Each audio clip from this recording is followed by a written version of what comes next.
नमस्कार दोस्तों, मैं रोहित आप सभी का फिर से स्वागत करता हूं आपके अपने YouTube चैनल कंसेप्चुअल मॉन्क में। फ्रेंड्स, आज मैं आपके लिए 5000 मोस्ट रिपीटेड जीके क्वेश्चंस का पार्ट 2 लेकर आया हूं। पहले पार्ट में हमने 50 क्वेश्चंस किए थे जो कि मोस्ट इंपोर्टेंट है और रिपीट हो चुके हैं काफी एग्जाम्स में। तो आप आने वाले एग्जाम्स में भी देखेंगे। अगर आपने मेरी वीडियो अच्छे से देख ली तो आपको आने वाले एग्जाम में मेरी ही वीडियो से काफी क्वेश्चंस देखने को मिल जाएंगे। तो आप इनको अच्छे से कर लीजिएगा, क्योंकि मैं इनको इंपॉर्टेंट इसलिए बोल रहा हूं क्योंकि सामान्य ज्ञान के 5000 सबसे अधिक दोहराए जाने वाले प्रश्न हैं। आने वाले हर एग्जाम में आपको ये देखने को मिल सकता है कि हमारी वीडियो से काफी क्वेश्चंस कवर होंगे। तो आप इनको अच्छे से कर लीजिएगा। तो आगे बढ़ने से पहले दोस्तों, मैं आपके साथ एक अचीवमेंट शेयर करना चाहता हूं जो आप लोगों की बदौलत ही हम लोगों ने अचीव किया है। ये दोस्तों हम लोग की अचीवमेंट है। आप लोग की बदौलत ही हम लोगों ने अपने 1000 व्यूज पूरे कर लिए हैं। 1000 लोगों तक हमारी आवाज और हमारा चैनल पहुंच चुका है। तो आप सभी के प्यार की वजह से ये पॉसिबल हो पाया है। तो ऐसे ही अपना साथ और प्यार बनाए रखिएगा, हमारी वीडियो को अंत तक देखिएगा और हमारे चैनल को सब्सक्राइब जरूर कीजिएगा। इससे एक मोटिवेशन हम लोग को मिलता है आगे बढ़ने के लिए, ताकि हम और अच्छे वीडियो और अच्छे कंटेंट आप लोगों के लिए लेकर आए। तो ये अचीवमेंट आप लोगों को ही समर्पित है। तो चलिए स्टार्ट करते हैं आज का हमारा दूसरा सेशन, 5000 मोस्ट इंपोर्टेंट क्वेश्चंस का पार्ट 2। तो चलिए दोस्तों स्टार्ट करते हैं आज का सेशन। सबसे पहला क्वेश्चन ये आप लोग के सामने है। India's highest waterfall Jog Gersoppa is situated on which river? Bharat का सबसे ऊंचा झरना जोग गोरशेपा किस नदी पर स्थित है? तो इसका आंसर है दोस्तों, आंसर सी, शरावती नदी। जो शरावती नदी है उस पर जो भारत का सबसे ऊंचा झरना है जोग गोरशेपा, ये उस नदी पर स्थित है। इस नदी का नाम है शरावती रिवर या शरावती नदी। चलिए अगले क्वेश्चन पर चलते हैं। नेक्स्ट क्वेश्चन पर चलते हैं, क्वेश्चन नंबर 2 के। नेक्स्ट क्वेश्चन है दोस्तों, ऐसे पदार्थ का पता लगाएं जो पानी की स्थायी कठोरता का कारण बनता है। Find out substance that causes permanent hardness of water. जो पानी में जो हम लोग देखते हैं कि कठोर पानी होता है, उसका कठोरता किस पदार्थ की वजह से होता है, हमें उसका आंसर बताना है। तो इसका आंसर है ऑप्शन नंबर सी, जो है chloride and sulphates of the calcium and magnesium.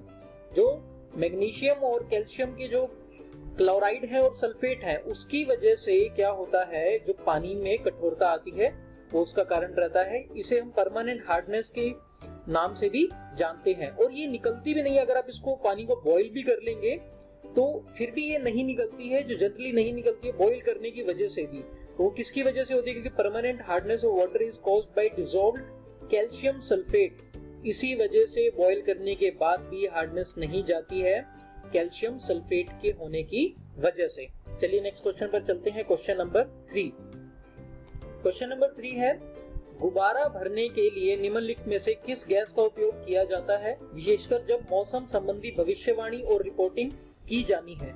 Which of the following gas is utilized to fill up the balloon, especially when weather related prediction and reporting is to be done? जब हम लोग को weather reporting करनी होती है, prediction करनी होती है, तो जो गुब्बारा हम लोग भरते हैं उसमें किस गैस का उपयोग करते हैं, तो हमें वो आंसर बताना है। तो यहाँ पर इसका आंसर है दोस्तों ऑप्शन नंबर डी, जो कि है हीलियम। हीलियम जो गैस है वही गुब्बारे में भरने के लिए उपयोग में लाया जाता है उससे, क्योंकि हीलियम जो है वो जो एयर है, हम लोग की हवा है, उससे लाइटर होती है, उससे हल्की होती है। तो हीलियम का जो बैलून है वो राइज करता है, हवा में ज्यादा ऊपर तक जाता है। हाइड्रोजन एक और गैस है जो कि एयर से लाइटर है, यानी कि हल्की है। ये इवन हीलियम से भी लाइटर है। तो जो हाइड्रोजन गैस है वो हीलियम से भी लाइटर है। बट यहाँ पर जो आंसर दिया हुआ है हम लोग को ऑप्शंस के हिसाब से, वो क्या आंसर आएगा? हीलियम। हीलियम जो गैस है वो एयर से लाइटर है। इसी वजह से जो हीलियम का गुब्बारा है जो उसमें भरी जाती है जब वो, तो वो ऊपर हवा में राइज होता है। तो इसका आंसर है ऑप्शन नंबर डी, यानी कि हीलियम। नेक्स्ट क्वेश्चन पर चलते हैं। नेक्स्ट क्वेश्चन है दोस्तों, विच of the following gland regulates the sugar level in blood in the range 70 to 160 mg per 100 cubic centimeter of blood either by the process of glycogenesis or by glycogenolysis? निम्नलिखित में से कौन सी ग्रंथि रक्त में शर्करा के स्तर को 160 mg पर 100 घन सेंटीमीटर रक्त में ग्लाइकोजेनेसिस की प्रक्रिया से या ग्लाइकोजेनोलिसिस द्वारा नियंत्रित करती है? तो दोस्तों इसका आंसर है ऑप्शन नंबर सी, यानी कि लिवर। लिवर ही वो ग्रंथि है जो शर्करा के स्तर को इतने, जो हम लोग को दे रखा है 70 से 160 पर 100 घन सेंटीमीटर रक्त में ग्लाइकोजेनेसिस की प्रक्रिया से ग्लाइकोजेनोलिसिस द्वारा नियंत्रित करती है। दोस्तों यहाँ पर जो ग्लाइकोजेनोलिसिस है वो है एक तरह का बायोकेमिकल ब्रेकडाउन होता है ग्लाइकोजन का, जिसमें to glucose, where glycogenesis is the opposite the formation of glycogen from glucose. तो glycogenesis takes place in the cell of muscle and liver tissues in response to hormonal and neural signals. Okay, तो यहाँ पर answer हम लोग का सी, liver.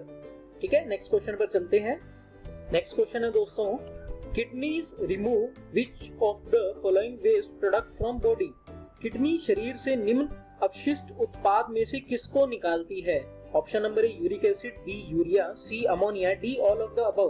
तो यहाँ पर दोस्तों इसका जो आंसर आएगा वो है ऑप्शन नंबर डी, यानी कि all of the above. The kidneys remove waste and extra water from blood to form urine. Urine flows from the kidney to the bladder through ureters. The waste in your blood come from normal breakdown of active muscle and from the food you eat. Your body uses the food for energy and self repair. तो kidney ही वो है जो अपशिष्ट पदार्थ हैं, जो उत्पाद है हमारे शरीर में, उसको निकालती है। और वो कौन कौन से अपशिष्ट पदार्थ हैं? एक तो यूरिक एसिड हो गया, दूसरा है यूरिया, तीसरा है अमोनिया। तो इन ये सभी आंसर हैं। तो लेकिन यहाँ पर आंसर क्या आएगा? Option number D, all of the above. इन सभी को जो है किडनी वो बॉडी से निकालती है वेस्ट प्रोडक्ट की फॉर्म में। तो इनको याद रखिएगा, यूरिक एसिड, यूरिया और अमोनिया ऐसे पदार्थों को किडनी है जो शरीर से बाहर निकालती है। चलिए अगले क्वेश्चन पर चलते हैं। तो चलिए दोस्तों क्वेश्चन नंबर 6 पर चलते हैं, 6th क्वेश्चन पर। Who among the following given the first scientific estimation of national income in 1931-32 in his book National Income in British India? निम्नलिखित में से किसने 1931-1932 में राष्ट्रीय आय का पहला वैज्ञानिक अनुमान अपनी पुस्तक national income in British India दिया? तो ऑप्शन नंबर ए है V Rao, option number B Sachin committee, C Dadabhai Naoroji, D none of the above. तो इसका आंसर क्या है दोस्तों? इसका आंसर है option number A, V Rao. V Rao given the first scientific estimation of national income in 1931-32 in his book National Income in British India। तो we Rao ही थे जिन्होंने अपनी पुस्तक में जो पहला अनुमान था, वैज्ञानिक अनुमान था राष्ट्रीय आय का, वो दिया था। तो चलिए नेक्स्ट क्वेश्चन पर चलते हैं। अगला क्वेश्चन है question number 7 question, who among the following was the first founder of Chola dynasty? निम्नलिखित में से कौन चोल वंश का संस्थापक था? ए राजाराज वन, बी विजयाला चोला, सी कृष्णा वन, डी कृष्णा देव राय। तो आंसर है इसका दोस्तों ऑप्शन नंबर बी, विजयाला चोला। जो विजयाला चोला थे वो ही फर्स्ट फाउंडर थे चोला डायनेस्टी के। तो चलिए नेक्स्ट क्वेश्चन पर चलते हैं, क्वेश्चन नंबर 8 पर। नेक्स्ट क्वेश्चन है, which gas is employed for the respiratory activities of sailors और डाइवर्स? नाविकों गोताखोरों की श्वसन गतिविधियों के लिए कौन सी गैसें कार्यरत हैं? तो इसका आंसर है ऑप्शन बी, यानी कि oxygen and helium. Oxygen and helium is used for respiratory activities of sailors और divers due to narcotic effects of N2। Nitrogen के ही N2 के जो है नार्कोटिक इफेक्ट्स की वजह से ही जो है हम लोग के जो ऑक्सीजन एंड हीलियम है वो नाविकों और गोताखोरों की जो गतिविधियां हैं अंडर सी के लिए, उनके लिए वो गैसें कार्यरत है, उनका यूज होता है, एम्प्लॉय की जाती है रेस्पिरेटरी एक्टिविटीज के लिए डाइविंग के टाइम। तो चलिए नेक्स्ट क्वेश्चन पर चलते हैं। Which of the following type of farming is done with slash and burn method on the jungles of north eastern part of India? निम्नलिखित में से किस प्रकार की खेती भारत के उत्तर पूर्वी भाग के जंगलों पर स्लश और बर्न विधि से की जाती है? तो इसका आंसर कौन सा होगा दोस्तों? देखिए 4 ऑप्शन हम लोग को दे रखे हैं, intensive farming, plantation farming, mix farming and shifting farming. तो इसका आंसर है ऑप्शन नंबर डी, यानी कि shifting farming. A large part of north east India is characterized by the shifting farming. और इसी को ही झूम इन असम में इसको झूम खेती के नाम से जाना जाता है, Onam in Kerala, Kodu in Andhra Pradesh and Odisha. The same is known as Bewad in Madhya Pradesh, और इसी को ही मध्य प्रदेश में बीवर या बेवार के नाम से जाना जाता है, WEWEAR। तो मध्य प्रदेश में इसको इस नाम से जाना जाता है और इसका आंसर है शिफ्टिंग फार्मिंग। तो चलिए नेक्स्ट क्वेश्चन पर चलते हैं। अगला क्वेश्चन है, विच of the following island is famous for boat racing in India? निम्नलिखित में से कौन सा द्वीप भारत में नाव रेसिंग के लिए प्रसिद्ध है? पहला Wellington Iceland, B Pamban Iceland, C Sriharikota Iceland, D none of the above. तो दोस्तों इसका आंसर है वेलिंगटन आइसलैंड।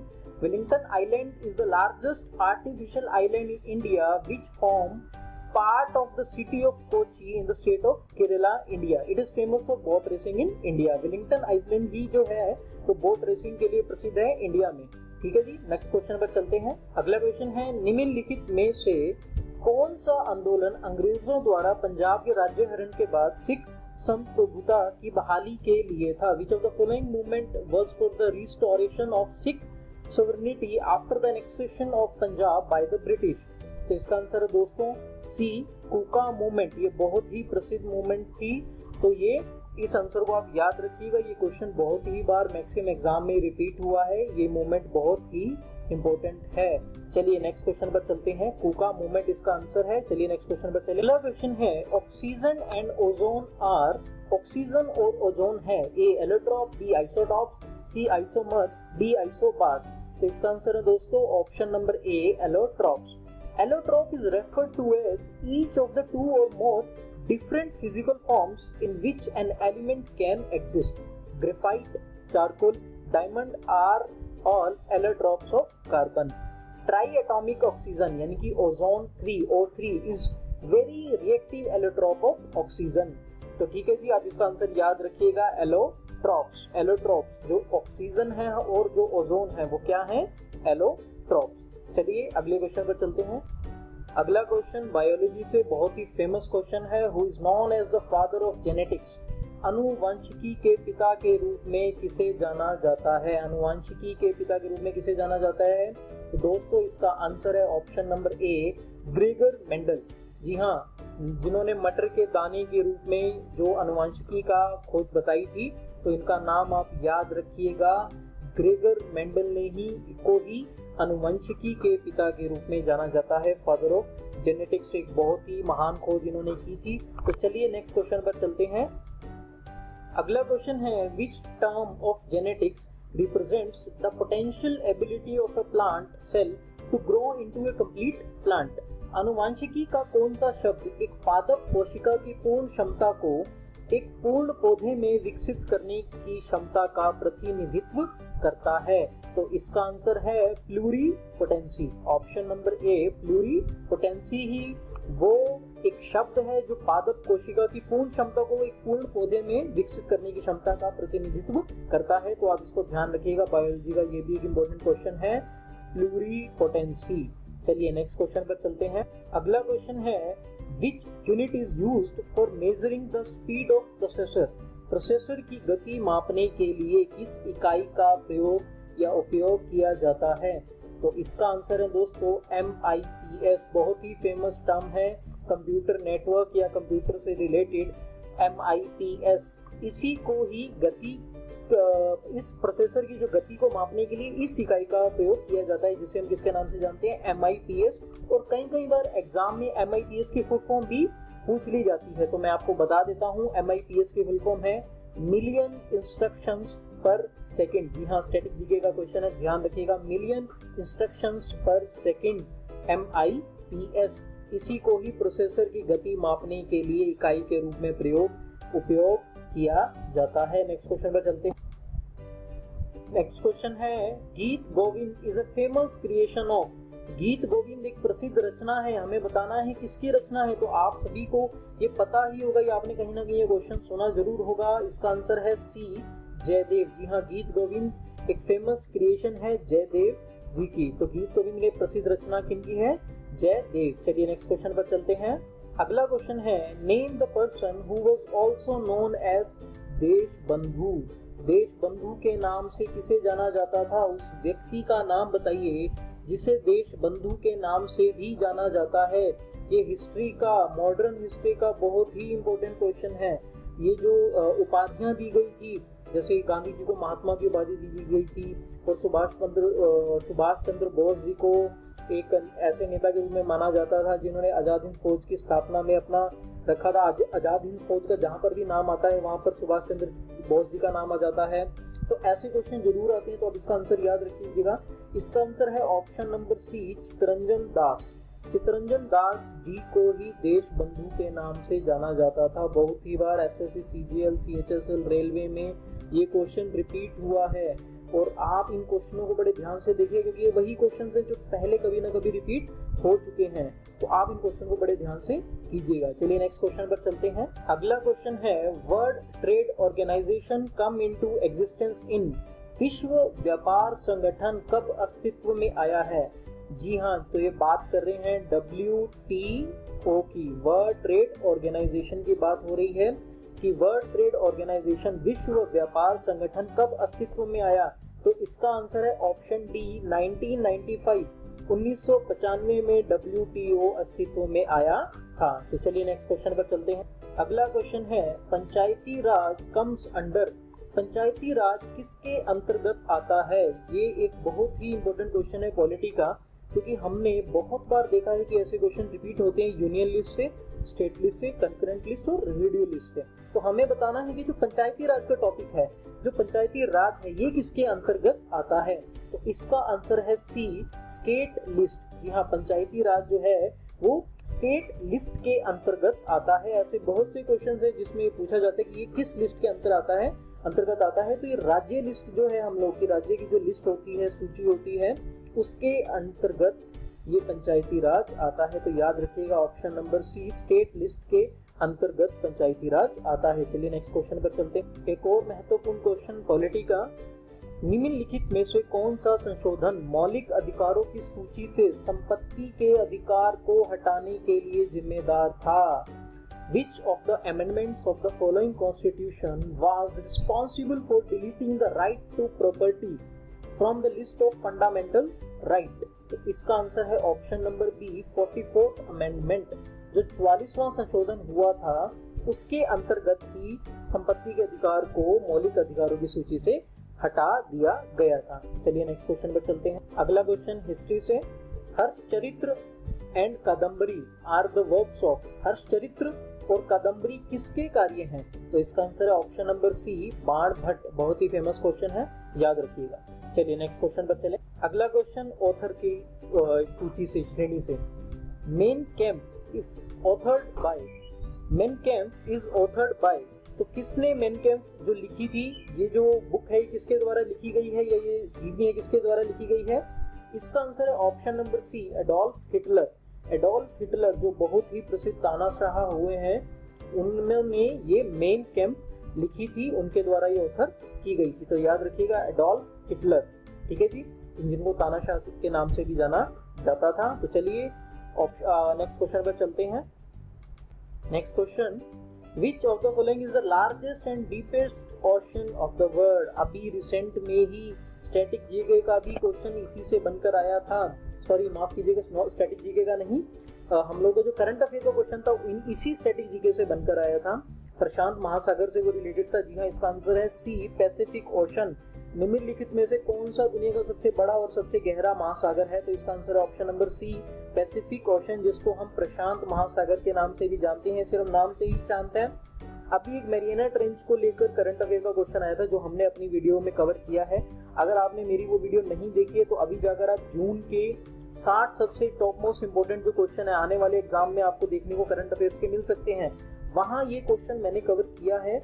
उसमें मैंने जून महीने के बहुत ही जो टॉप मोस्ट 60 करंट अफेयर है, उसके बाद आपको पूरी जून की करंट अफेयर पढ़ने की जरूरत नहीं पड़ेगी। आप उस वीडियो को जाकर देख लीजिएगा, आपको हमारे चैनल में वीडियो मिल जाएगी करंट अफेयर जून के, जिसमें टॉप 60 हमने करंट अफेयर कवर किए हैं, तो वहां पर भी इसका जिक्र हुआ है।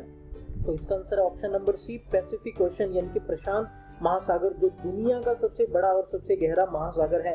तो चलिए नेक्स्ट क्वेश्चन पर चलते हैं। अगला क्वेश्चन है सार्क से रिलेटेड, क्योंकि ये भी बहुत ही इंपॉर्टेंट क्वेश्चन है, क्योंकि संगठनों से हमने अक्सर देखा है क्वेश्चन पूछा जाता है जिसमें संगठन का हेडक्वार्टर कहाँ है, या वो कब बना, ये जरूर आता है, या उनके प्रमुख या मुखिया का नाम बताइए, उनके चीफ कौन है इस टाइम पे। ऐसे क्वेश्चन अक्सर एग्जाम में देखने को मिलते हैं। तो चलिए देखते हैं।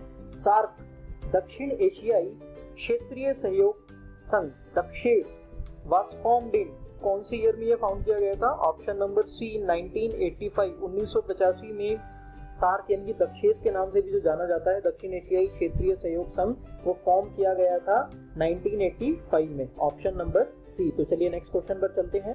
एक प्रसिद्ध question This river, also called as the Ganges of South, name the river from the given options. दक्षिण की गंगा किसे बोला जाता है? बहुत ही ज्यादा रिपीट होने वाला क्वेश्चन आपको ये एग्जाम में देखने को मिल सकता है। दक्षिण की गंगा दिए गए विकल्पों में से नदी का नाम बताइए, तो इसका आंसर है ऑप्शन नंबर सी। जी हाँ, कावेरी जो नदी है उसे दक्षिण की गंगा का नाम भी दिया जाता है, तो इसको आप याद रखिएगा। बहुत ही बार ये क्वेश्चन एग्जाम में रिपीट हुआ है। मेरा पर्सनल एक्सपीरियंस है, मैंने भी जो एक एग्जाम दिया था एसएससी का, उसमें ये क्वेश्चन आया हुआ था, तो आप इसको ध्यान रखिएगा। दक्षिण की गंगा, कई बार एक क्वेश्चन और आता है कि वृत्त की गंगा किसे बोलते हैं, तो ये क्वेश्चन है, ये बहुत ही इंपॉर्टेंट है। चलिए नेक्स्ट क्वेश्चन पर चलते हैं। अगला क्वेश्चन है, Jana Gana Mana was accepted as national anthem of India by the constitution assembly in India in which of the following years? Jana Gana मन भारत की संविधान सभा द्वारा भारत के राष्ट्रीय गान के रूप में निम्नलिखित में से किस वर्ष में स्वीकार किया गया था? तो इसका आंसर है ऑप्शन नंबर ए, यानी कि 1950 में जन गण मन को राष्ट्रीय गान के रूप में स्वीकार किया गया था 1950 में। तो चलिए नेक्स्ट क्वेश्चन पर चलिए। अगला क्वेश्चन है, which Indian state has its maximum area under the forest cover? Forest cover के तहत किस भारतीय राज्य का अधिकतम क्षेत्र है? तो इसका आंसर है ऑप्शन नंबर सी, अरुणाचल प्रदेश। जी हाँ, अरुणाचल प्रदेश फॉरेस्ट कवर के तहत भारत का अधिकतम क्षेत्र वाला राज्य है, तो आप इसको ध्यान रखिएगा। अरुणाचल प्रदेश के अंदर मैक्सिमम फॉरेस्ट एरिया कवर होता है। अगले क्वेश्चन पर चलिए। अगला क्वेश्चन है, who is the ex officio chairman of the planning commission of India? Bharat के योजना आयोग के पदेन अध्यक्ष कौन है? ये भी एक इम्पोर्टेंट क्वेश्चन है, तो आप इसको ध्यान रखिएगा। Option number C, prime minister of India. जी हाँ, भारत के जो प्रधानमंत्री हैं वही योजना आयोग के पदेन अध्यक्ष होते हैं। Ex officio chairman of planning commission of India is PM, prime minister of India, इनके भारत के प्रधानमंत्री थे। अगले क्वेश्चन पर चलते हैं। तो चलिए नेक्स्ट क्वेश्चन पर चलते हैं। Which is the largest planet in our solar system? हमारे सौर मंडल का सबसे बड़ा ग्रह कौन सा है? तो इसका आंसर है ऑप्शन नंबर ए, जुपिटर, जिसको हम बृहस्पति के नाम से भी जानते हैं। जी हाँ, बृहस्पति जो है वो हमारे सौर मंडल का सबसे बड़ा ग्रह है, जिसको हम जुपिटर भी बोलते हैं इंग्लिश में। चलिए नेक्स्ट क्वेश्चन पर चलते हैं। अगला क्वेश्चन है सरकारिया आयोग से रिलेटेड। सरकारिया आयोग बहुत ही इंपॉर्टेंट है। सरकारिया आयोग की सिफारिश संबंधित है, the recommendation of the Sarkaria commission is related to. Option number D इसका आंसर है सेंटर स्टेट रिलेशंस। जो हाँ, सरकारिया आयोग की जो सिफारिश है वो सेंटर स्टेट के रिलेशन से संबंधित है, केंद्र और राज्य के जो संबंध है उनसे रिलेटेड है सरकारिया आयोग की सिफारिश, तो आप इसको ध्यान रखिएगा। तो इसका आंसर है option number D, centre state relations. चलिए नेक्स्ट क्वेश्चन पर चलिए। अगला क्वेश्चन है, decimal system was introduced by, दशमलव प्रणाली किसके द्वारा शुरू की गई थी? अब यहाँ पर सबसे बड़ी गलती करते हैं स्टूडेंट्स एग्जाम में, क्योंकि मैक्सिमम को पता है कि जीरो की जो शुरुआत थी, जो जीरो की खोज थी वो किसने की थी? आर्यभट्ट ने। आर्यभट्ट जी ने जीरो की जो थी वो खोज की थी, जो भारत की तरफ से सबसे बड़ी खोज मानी जाती है। अब यहाँ पर कंफ्यूज हो जाते हैं कि इसका आंसर आर्यभट्ट लगाकर आते हैं मैक्सिमम स्टूडेंट, जबकि इसका आंसर ए नहीं है, ये गलत है आंसर। हमें आंसर लगाना है सी, जिसका आंसर है भास्करा। भास्कर जी ने दशमलव सिस्टम इंट्रोड्यूस किया था, दशमलव प्रणाली भास्करा ने स्टार्ट की थी। Decimal system was introduced by Bhaskara. तो ध्यान रखिएगा इस क्वेश्चन को, इसका आंसर है ऑप्शन नंबर सी। तो चलिए नेक्स्ट क्वेश्चन पर चलते हैं। Who is known as the Napoleon of India? भारत का नेपोलियन किसे माना जाता है? तो इसका आंसर है ऑप्शन नंबर ए, यानी कि समुद्रगुप्त। जी हाँ, समुद्रगुप्त को भारत का नेपोलियन माना जाता था। एक इंपॉर्टेंट क्वेश्चन है ये हिस्ट्री का, ये भी काफी बार रिपीट हुआ है एसएससी का, तो ये पेट क्वेश्चन है, तो आप इसको ध्यान रखिएगा। भारत का नेपोलियन किसे जाना जाता है? समुद्रगुप्त को। Who is known as the Napoleon of India? Samudragupta. चलिए नेक्स्ट क्वेश्चन पे चलते हैं। अगला क्वेश्चन है, गुप्त वंश का संस्थापक कौन था? Who was the founder of Gupta dynasty? तो इसका आंसर है ऑप्शन नंबर ए, चंद्रगुप्ता वन। अब यहाँ पर एग्जाम में कंफ्यूज करने के लिए कई बार चंद्रगुप्ता 1, 2 ऐसे और ओनली चंद्रगुप्ता दिया जाता है, तो आपको ध्यान रखना है चंद्रगुप्ता जो वन थे उन्होंने ही गुप्त वंश की स्थापना की थी, उन्हें ही गुप्त वंश का संस्थापक के रूप में जाना जाता है। तो इसका आंसर ऑप्शन नंबर ए, चंद्रगुप्ता वन। तो चलिए नेक्स्ट क्वेश्चन पर चलते हैं। Which was the first metal used by man? मनुष्य द्वारा प्रयुक्त पहली धातु कौन सी थी? तो हमें बताना है कॉपर, सिल्वर, ब्रॉन्ज या ब्रास, इनमें से कौन सी पहली धातु थी जो मनुष्य द्वारा प्रयोग में लाई गई थी? प्रयुक्त पहली धातु कौन सी थी? तो इसका आंसर भी ऑप्शन नंबर ए है, कॉपर। जी हाँ, कॉपर जो थी वो ऐसी पहली धातु थी जो मनुष्य द्वारा प्रयोग में लाई गई थी। First metal use by man is known as copper. इसको ध्यान रखिएगा, हिस्ट्री का इंपॉर्टेंट क्वेश्चन है, क्योंकि जब हम बात करते हैं सबसे पौराणिक अपनी हिस्ट्री में, जहाँ पर हम लोग हड़प्पा संस्कृति और वैदिक काल की बातें करते हैं, तो वहाँ पर एक इंपॉर्टेंट क्वेश्चन बनता है कि मनुष्य द्वारा प्रयुक्त पहली धातु कौन सी थी? तो ध्यान रखिएगा, कॉपर। तो चलिए नेक्स्ट क्वेश्चन पर चलते हैं। अगला क्वेश्चन है, which one of the following Harappan sites had a dock? निम्नलिखित में से किस हड़प्पा स्थल में एक डॉक यानी कि जहाज घाट था? तो इसका आंसर है ऑप्शन नंबर सी यानी कि लोथल। लोथल में जहाज घाट था वो किसका था? हड़प्पा संस्कृति का। ये भी एक पेट क्वेश्चन है हिस्ट्री से रिलेटेड। तो मैंने आपको अभी पिछले क्वेश्चन में बताया था कि वैदिक काल या जो पौराणिक काल से जो क्वेश्चन बनता है, जहाँ पर सभ्यताओं की बात होती है, तो वहाँ पर एक इंपॉर्टेंट क्वेश्चन बनता है, इसको आप ध्यान रखिएगा। हड़प्पा स्थल में एक फेमस जो डॉक था यानी कि जहाज घाट था, उसका नाम क्या था? लोथल। ध्यान रखिएगा, इसको एक इंपॉर्टेंट साइट के रूप में जाना जाता है। अगले क्वेश्चन की तरफ चलते हैं। Which port is called as queen of Arabian sea? अरब सागर की रानी किसके रूप में जानी जाती है? किसे मानते हैं हम अरब सागर की रानी, किस नाम से जो जाने जाते हैं? तो इसका आंसर ऑप्शन नंबर ए, कोची। कोची को अरब सागर की रानी माना जाता है, क्वीन ऑफ अरेबियन सी। तो ध्यान रखिएगा, एक इंपॉर्टेंट क्वेश्चन है, इंडिया से भी जुड़ा हुआ है, तो इसका आंसर है कोची, जो कि केरला। इसमें ये जो अरब सागर की राजधानी माना जाता है। तो चलिए नेक्स्ट क्वेश्चन पर चलते हैं। अगला क्वेश्चन है, किस रॉकेट को इसरो के काम के घोड़े के रूप में भी जाना जाता है? Which rocket is also known as the workhorse of ISRO? Workhorse of ISRO किसके नाम से जाना जाता है?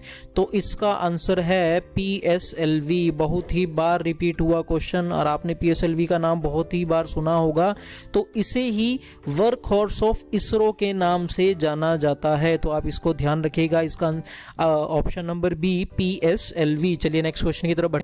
चलिए नेक्स्ट क्वेश्चन है, आशा का मतलब क्या है? आशा मीन्स, हमने कहीं पर सुना होगा कि आशा वर्कर्स, जो हम जनरली अपनी लाइफ में यूज करते हैं कि आशा वर्कर्स हम लोग जानते हैं होते हैं, तो आशा की जो फुल फॉर्म है वो क्या है? कई बार ये क्वेश्चन पूछा गया है। तो इसका आंसर है ए, एक्रेडिटेड सोशल हेल्थ एक्टिविस्ट। इसे ही आशा के नाम से जाना जाता है। तो फुल फॉर्म आप ध्यान रखिएगा, ऑप्शन नंबर ए, आशा की। चलिए नेक्स्ट क्वेश्चन पर चलते हैं।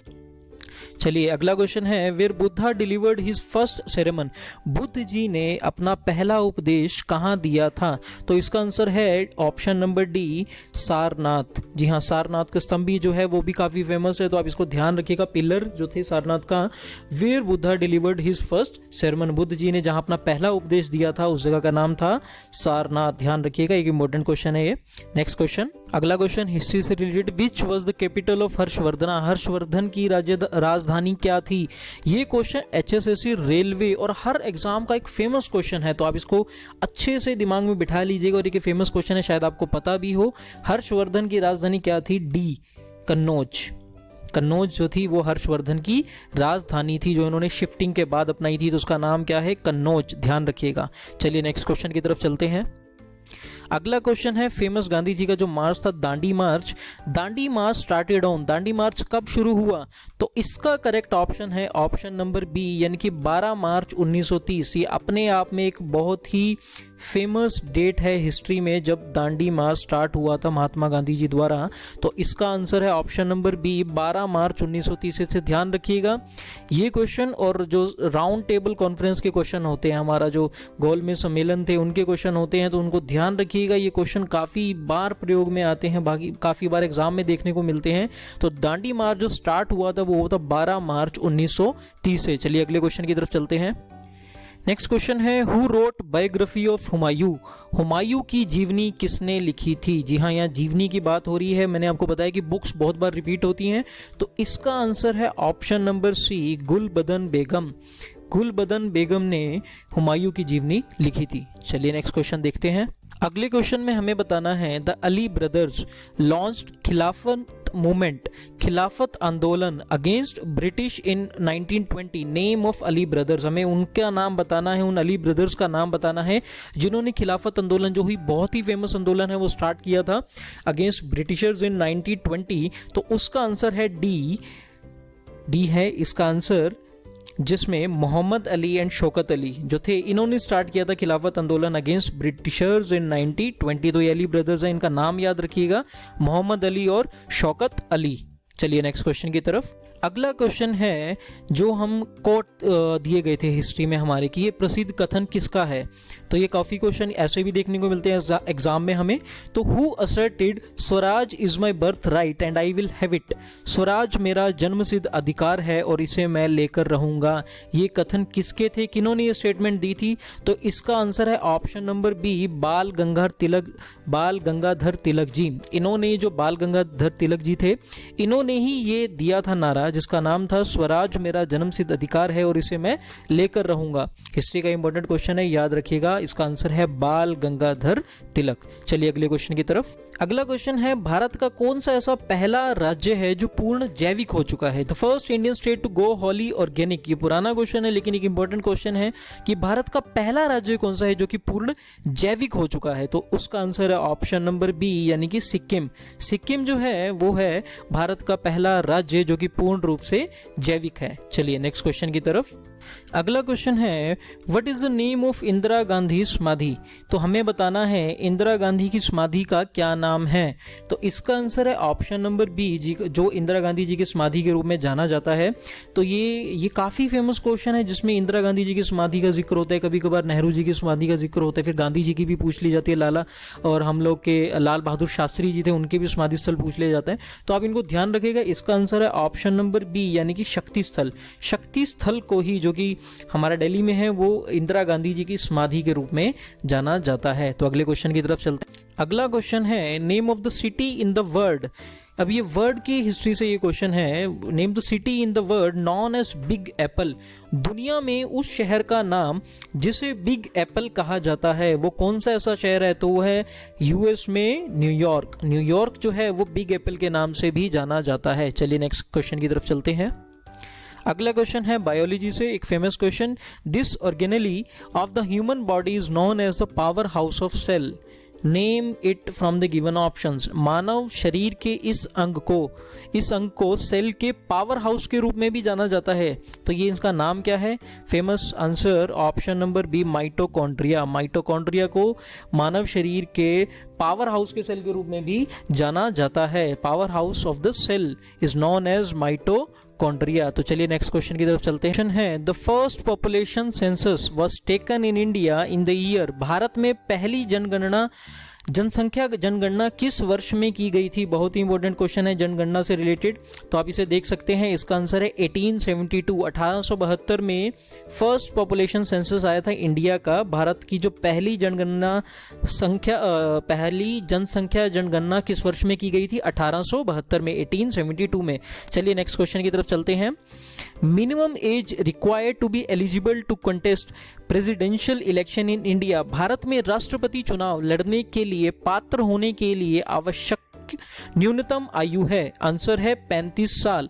ये क्वेश्चन काफी बार पूछा जाता है कि पीएम होने के लिए, एलिजिबल होने के लिए आपकी जो कितनी आयु होनी चाहिए विधानसभा के लिए और आपकी लोकसभा के लिए, आपकी कितनी आयु होनी चाहिए। आयु वाले क्वेश्चन काफी आते हैं। तो मिनिमम एज जो चाहिए eligible to contest presidential election in India, राष्ट्रपति चुनाव लड़ने के लिए पात्र होने के लिए जो आवश्यक न्यूनतम आयु है वो 35 वर्ष होनी चाहिए।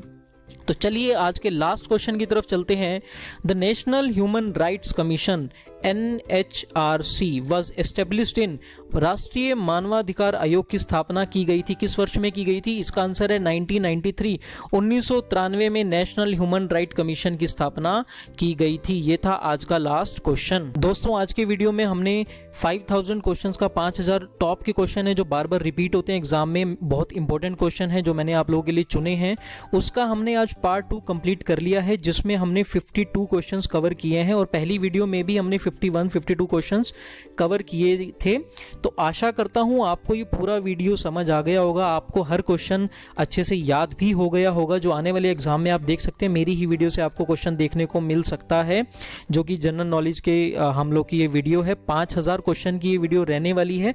हर वीडियो में मैं आपको 50 क्वेश्चन करवाऊंगा। तो ऐसे 100 वीडियोज में हम लोग ये सारे क्वेश्चन कवर कर लेंगे। आप पूरी वीडियो को अंत तक देखिए और सारी वीडियोज को गो थ्रू होइए। अगर आपने मेरी पहली वीडियो नहीं देखी देखी है तो उसे भी आप देख लीजिएगा, उसमें भी मैंने टॉप 50 क्वेश्चंस कवर किए थे। तो आशा करता हूँ आज का लेक्चर आपको समझ आ गया होगा। और अगर आपको मेरी ये वीडियो पसंद आई है तो दोस्तों मेरी आपसे रिक्वेस्ट है, आप ज़्यादा से ज़्यादा इस चैनल को शेयर कीजिए, सब्सक्राइब कीजिए, वीडियो को लाइक कीजिए, शेयर कीजिए, कमेंट कीजिए और चैनल को सब्सक्राइब करना मत भूलिएगा। आप अपने फ्रेंड सर्कल में आज इंस्टाग्राम पे, टेलीग्राम पे, फेसबुक पे, हर सोशल मीडिया पे हमारे इस चैनल को सब्सक्राइब कीजिएगा, ज़्यादा से ज़्यादा शेयर कीजिएगा, लोगों के साथ अपना हमारे व्यूज़ शेयर कीजिएगा ताकि उन तक हम भी पहुंच सकें और ये वीडियो उनके भी काम आ सके। तो ज़्यादा से ज़्यादा शेयर कीजिएगा। धन्यवाद दोस्तों। अगली वीडियो में फिर से मिलते हैं एक नए कंटेंट के साथ। टॉप 50 अगेन हम क्वेश्चन कवर करेंगे और जल्द ही हम रीजनिंग का कोर्स भी आप लोगों के लिए लेकर आ रहे हैं, तो आप हमारे साथ बने रहिए। और हम इंग्लिश का कोर्स भी आप लोगों के लिए लेकर आ रहे हैं, तो सभी कोर्स हम फ्री ऑफ कॉस्ट यहाँ पर आपको प्रोवाइड करेंगे। अपना हम लोगों का एक्सपीरियंस है वो आपसे शेयर करेंगे। तो चलिए मिलते हैं नेक्स्ट वीडियो में। आज के लिए इतना ही। धन्यवाद। अपना साथ बनाए रखिएगा। Keep supporting. Thank you.